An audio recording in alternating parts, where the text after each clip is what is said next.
Senior सहाफ़ी मंसूर अली खान हमें join कर रहे हैं। Thank you so much for joining us on the program. Mansoor Sahab, Azad Kashmir की पॉलिटिक्स में क्या हो रहा है? 2 दिन हो गए हैं, अभी तक तहरीक-ए-अदम इत्माद नहीं आई। तब्दीली हो जाएगी वहाँ पर हुकूमत की? जी बहुत शुक्रिया। देखिए फरीद साहब, मेरे ख्याल में आज़ाद कश्मीर की पॉलिटिक्स का जो डीएनए है ना, वो बहुत ज़्यादा देर चलता नहीं है। वो मतलब बर्दाश्त नहीं किया जाता उसके अंदर कोई भी वज़ारत उज़्मा की कुर्सी के ऊपर बैठे। द आयरनी इज़ के on the face of it तो यही लग रहा है कि जैसे जमहूरियत के लिए ये सब कुछ किया जा रहा है और शायद लीडरशिप की तब्दीली के बाद जो है आज़ाद कश्मीर के जो लोग हैं उनके लिए मामला जो है वो आसान हो जाएंगे। लेकिन हमारी इतलात के मुताबिक बेसिकली जो पिछले दिनों एक बहुत बड़ा एहतजाज वहाँ पे किया गया था अवामी एक्शन कमेटी की जानिब से, उसके हवाले से भी इल्जामात हैं कि जो मौजूदा वज़ीर आज़म है उनकी बैकिंग जो है वो काफ़ी हद तक थी उस एहतजाज के लिए। तो उसके बाद मेरे ख्याल में इस्लामाबाद के अंदर ये फैसला कर लिया गया था कि इनके जाने का वक्त जो है वो आ चुका है। और इसीलिए जबकि हम जानते हैं कि अगले साल जो है वो इलेक्शंस ऑलरेडी ड्यू हैं आज़ाद कश्मीर के अंदर, लेकिन उससे पहले ही ये फैसला किया गया कि मौजूदा वज़ीर आज़म अपनी जगह पे मजीद अब यहाँ पे बर्दाश्त नहीं किए जा सकते। और इसीलिए ये एक्टिविटी इस वक्त हम इस्लामाबाद और मुजफ्फराबाद के अंदर जो है वो हम देख रहे हैं कि ये तब्दीली आएगी। लेकिन सवाल ये है कि लास्ट टाइम जब पाकिस्तान पीपल्स पार्टी और नून लीग ने एक तरीके इत्तेमाद इस्लामाबाद में जब वो लोग लेकर आए थे और इमरान खान साहब को हटाया था, तो उसके बाद उसका एक पॉलिटिकल डेंट बहुत बड़ा पड़ा था उन्हें। और उन्होंने ये बात वो खुद भी एक्सेप्ट करते रहे कि जनाब इसकी पॉलिटिकल हमारी जो वैल्यू है उसके ऊपर बहुत फर्क पड़ा था। आज़ाद कश्मीर में जो ये सब कुछ करने जा रहे हैं, इसका क्या फायदा होगा या नुकसान, मेरे ख्याल में अगले साल आने वाले इलेक्शंस के बाद ही हमें पता लगेगा। सो ये जो मीटिंग हुई प्राइम मिनिस्टर की एंड प्रेसिडेंट की, इसकी डिटेल्स अब आ रही है, लेकिन क्या इसकी ज़रूरत क्या थी? ऑलरेडी डिसाइडेड था कि अपोजिशन में होगी PMLN और हुकूमत बनाएगी पीपल्स पार्टी। सो एग्जैक्टली क्या बातचीत हुई होगी यहाँ पर? देखिए मेरे ख्याल में जो हमें ऑफिशियल वर्जन्स आपसे समझ लीजिए जो बताए जा रहे थे, जो मेरी बात हुई थी वहां पे, तो उनका ये कहना था कि वजीर आजम जो है वो सऊदी अरब के दौरे के ऊपर थे और उनकी वापसी का जो है वो इंतजार किया जा रहा था। और आज का दिन जो है वो इस सिलसिले में मुशावरत होनी थी।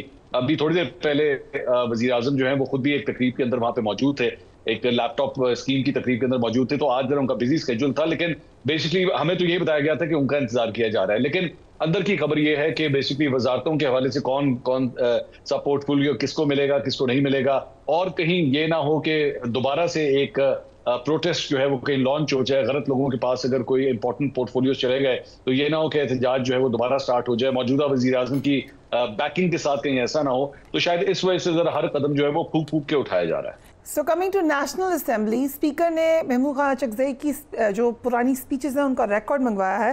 लग रहा है कि वो नहीं चाहते कि महमूद खान अचकज़ई बने opposition leader. Is that so? अच्छा, इसकी बेसिकली एक हिस्ट्री है। On the face of it तो आपको ये लग रहा होगा कि शायद एक जो टिपिकल गवर्नमेंट और ऑपोजिशन के दरमियान जो एक तसल चलती है शायद ये उसी का हिस्सा है।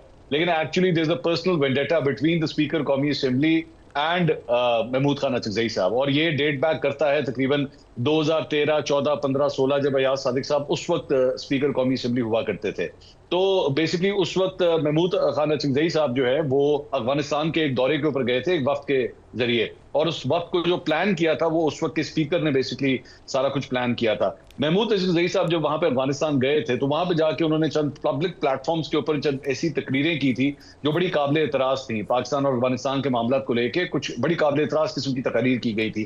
तो उस टूर के दौरान ही महमूद अचकज़ई साहब को जो है वो अयाज सादिक साहब ने वापस बुलवा लिया था, उनको वक्त से अलहदा करवा के वापस बुला लिया था। तो this is an old feud going on, ये महमूद अचकज़ई साहब और स्पीकर कौमी असेंबली के दरमियान। As a matter of fact पिछले 1 साल में महमूद अचकज़ई साहब ने ही has been targeting speaker national assembly a lot. Ayaz Sadiq Sahab हम लोग बड़े हैरान होते थे कि स्पीकर को आमतौर पर इस तरह टारगेट नहीं किया जाता, प्राइम मिनिस्टर को, कैबिनेट मेंबर्स को टारगेट किया जाता है, लेकिन इनकी जानिब से जो है वो बार बार स्पीकर नेशनल असेंबली को टारगेट किया जाता। तो इन दोनों का बेसिकली एक पर्सनल इशू है जो पिछले कम से कम 10-12 साल से चल रहा है। स्पीकर कौमी असेंबली की आपने काफ़ी इंटरेस्टिंग डिटेल बताई। बिलावल ने मौलाना फजल रहमान को ऑफर किया कि वो बन जाए ऑपोजिशन लीडर, जो कि उन्होंने इनकार किया अकॉर्डिंग टू जो इतलात आ रही हैं। क्या मौलाना फजल रहमान महमूद अचकज़ई के हवाले से सपोर्ट देंगे उनको बनाने के लिए? जी हाँ, मेरे ख्याल में मौलाना साहब के हवाले से मौलाना साहब को ऑपोजिशन लीडर की सीट के ऊपर देखते हुए हुकूमत जो है वो काफी ज्यादा कंफर्ट जोन में रहती, उनके साथ एक कम्युनिकेशन का सिलसिला जो है वो रहता है। महमूद खान अजीजई साहब जरा निस्बतन for the last few years जरा ज्यादा हार्ड कोर कंसिडर किए जाते हैं, उनके साथ गवर्नमेंट जो है इतने कंफर्ट जोन के अंदर नहीं होती। लेकिन जाहिर बात है मौलाना साहब जो है उनको इस बात का पता है, इस वक्त उनकी पॉलिटिकल ऑप्टिक्स के लिए मेरे ख्याल में ये बात सही ना होती कि अगर वो अपोजिशन की सीट संभाल लेते तो फिर कल को पाकिस्तान तहरीक इंसाफ, क्योंकि it is a matter of local politics of Khyber Pakhtunkhwa, तो उनको भी इस बात का आइडिया था कि अगर मैं इस सीट के ऊपर बैठा तो हुकूमत जो है मुझसे बहुत कुछ एक्सपेक्ट करेगी और कहीं पे जो है मौलाना साहब को बहुत सी आने वाले कानून साजी के मामला के ऊपर जो है हुकूमत के साथ गिव एंड टेक भी करना पड़ेगा। तो बतौर ऑपोजिशन लीडर मेरे ख्याल में उनके लिए एक वायबल फॉर्मूला वैसे भी नहीं बनता था। तो लेकिन जाहिर बात है हुकूमत को भी इस बात का पता है कि महमूद अजीजई साहब को ऑपोजिशन लीडर की सीट के ऊपर बिठाने से जो है वो हुकूमत के लिए एक प्रॉब्लमेटिक एरिया डेफिनेटली डेवलप होता है। ओके, यहाँ पार्लियामेंट में के हवाले से बार बार चमगोइयाँ सुन रहे हैं। 18th अमेंडमेंट के हवाले से कुछ मामला तब्दील हो सकते हैं, NFC अवार्ड के हवाले से हो सकते हैं। 27वीं तरमीम का जब पूछो तो ये कहा जाता है कि हमारा इस्तेकाक है, अगर हमारा आपस में इतफाक हो गया तो आ जाएगी। क्या 27वीं तरमीम आने जा रही है? देखिए 18वीं तरमीम के हवाले से जो एतराज़ात हैं या कुछ रिजर्वेशंस हैं वो कोई नई नहीं है। मेरे ख्याल में मैं और आप हम दोनों ही जानते हैं कि ये इमरान खान साहब के दौर से जो है वो रियासत के जो मुतल्लिका इदारे हैं वो ये समझते हैं कि उसके अंदर बहुत से लूप होल्स हैं, बहुत से फॉल्ट्स हैं जिनको बेसिकली ट्यूनिंग करने की जरूरत है। लेकिन माजी के अंदर जो है इसको रेजिस्ट किया गया, खास तौर पे पाकिस्तान पीपल्स पार्टी की जानिब से तो बहुत सिवियरली रेजिस्ट किया गया। लेकिन अब जो है वो एक दफा दोबारा मेरे ख्याल में अटेम्प्ट होने जा रही है और पाकिस्तान पीपल्स पार्टी को ऑन बोर्ड लाने की कोशिश की जा रही है। लेकिन पाकिस्तान पीपल्स पार्टी जो है अभी भी अपनी रिजर्वेशन लिस्ट के साथ वहां पे मौजूद है। 27वीं आईनी तरमीम के हवाले से इस्लामाबाद के अंदर जो है वो पिछले कई हफ्तों से, बल्कि as a matter of fact मेरे ख्याल में तो अब कहना चाहिए महीनों से अफवाहों का बाजार जो है वो गर्म है। लेकिन on the face of it come से कम पब्लिक डोमेन में बड़ा इसको जिसे कहते हैं ना टाइट लिप्ट रखा हुआ है, बिल्कुल एयर टाइट गुफ्तगू हो रही है, बिल्कुल इसको लीक नहीं होने दिया जाता। सरगोशियां हो रही हैं मेरे ख्याल में ऐसा किसी सोर्स के जरिए जो है इसकी कंफर्मेशन भी करना बहुत डिफिकल्ट है। तो मेरे ख्याल में जब तक एक डॉक्यूमेंट जो है वो टेबल ना हो या पब्लिक डोमेन में ना आए उससे पहले it is all just guest work. अब तक तो पीपल्स पार्टी यही कह रही है कि उनको किसी मुसव्वदे का पता नहीं है। नून लीग के ज़राए कहते हैं कि तरमीम आ रही है, हम ला रहे हैं, बल्कि ओपनली कह रहे हैं वो ये बात। तो सो क्या कोई सीक्रेट मुसव्वदा तो नहीं है फिर दोबारा?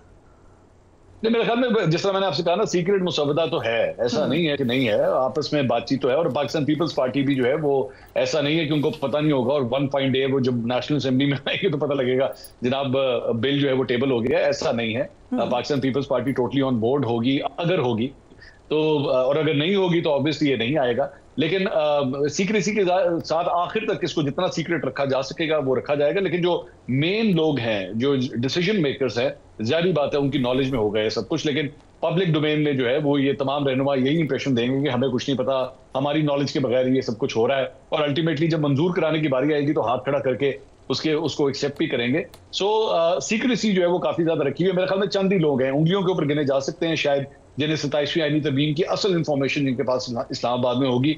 अभी तक जिसे आप कह सकते हैं ना सेकंड टियर या थर्ड टियर लीडरशिप इन सियासी जमातों की, उन तक भी इसकी भिनक जो है वो नहीं होने दी गई। जो नए चीफ मिनिस्टर है खैबर पख्तूनख्वा के, यंग हैं, एग्रेसिव हैं, फायरी स्पीचेस कर रहे हैं, लेकिन वो मुलाकात उनकी नहीं होके दे रही है। ये होगी मुलाकात?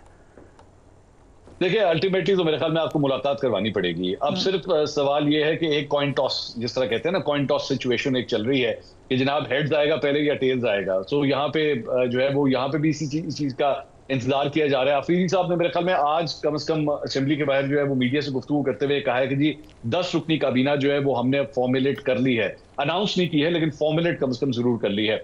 मेरे ख्याल में यहाँ पे जो है ना वो जिसे वो कहते हैं कि who is going to blink first, ये वाली सिचुएशन पिछले कई दिनों से चल रही थी। लेकिन अब मुझे लग रहा है कि इस हवाले से शायद CNKP को इस बात का आइडिया हो गया कि मैं इसको ज्यादा देर अब मैं कंटिन्यू नहीं कर सकता, मेरी हर सूरत अनाउंसमेंट मुझे करनी पड़ेगी, क्योंकि कोर्ट की रूलिंग्स हैं सुप्रीम कोर्ट की जानिब से कि हुकूमत जो है वो सिर्फ एक चीफ मिनिस्टर का नाम नहीं है, एक वर्किंग कैबिनेट का नाम है। और अगर आप इसको फॉर्म नहीं करते तो आपके अगेंस्ट जो है कोई ना कोई पिटीशन भी फाइल की जा सकती है, जिसके हवाले से मेरी इत्तलात के मुताबिक इसके ऊपर काम हो रहा था। और ये बात जो है वो CNKP को भी मेरे ख्याल में मालूम हो चुकी है। इसीलिए मेरे ख्याल में वो कम से कम एक छोटी काबीना जो है इनिशियली जरूर अनाउंस करेंगे। और मेरे ख्याल में वंस वो कर देते हैं तो we are going to go past that stage जहां पे एक बिला वजह की जिद की सिचुएशन जो है वो क्रिएट हो चुकी थी और उसके बाद शायद उनकी इमरान खान साहब से मुलाकात करवा भी दी जाएगी। मेरी इत्तलात के मुताबिक जो वफाकी हुकूमत है उसमें कम से कम जो एक क्लोजर किचन कैबिनेट है प्राइम मिनिस्टर की, वो ये समझती है कि उनकी मुलाकात जो है वो हो जानी चाहिए। लेकिन बात वही है कि क्या मुलाकात पहले होगी या पहले कैबिनेट अनाउंस होगी। मेरे ख्याल में अगर पहले कैबिनेट अनाउंस हो गई